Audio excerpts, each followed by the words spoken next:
குட்டி ஜப்பான் என்று அழைக்கப்படும் சிவகாசி. ஏன் குட்டி ஜப்பான் சிவகாசி அழைக்கிறாங்கன்னு உங்களுக்கு தெரியுமா? ஜப்பானிய மக்கள் உழைப்புக்கு பெயர் போனவர்கள். சும்மாவே இருக்க மாட்டாங்க, எல்லாரும் உழைப்பாங்க. சின்ன பசங்கள்ல இருந்து வயசானவங்கள்ல இருந்து எல்லாருமே உழைப்பாங்க. அதுதான் ஜப்பானுடைய ஸ்பெஷாலிட்டி. அது மட்டும் இல்லாமல் சிறு சிறு குறுந்தொழில்களுக்கு நிறைய இருக்குதாங்க. அதுதான் ஜப்பானை முன்னேற்றி கொண்டு போச்சு.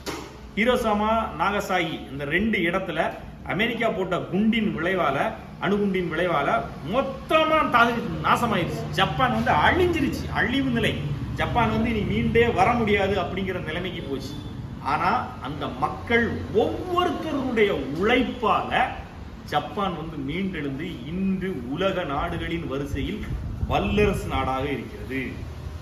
அந்த அளவுக்கு ஒப்பிடக்கூடிய ஒரு இடம் தான் தமிழ்நாட்டில் இருக்கக்கூடிய சிவகாசி.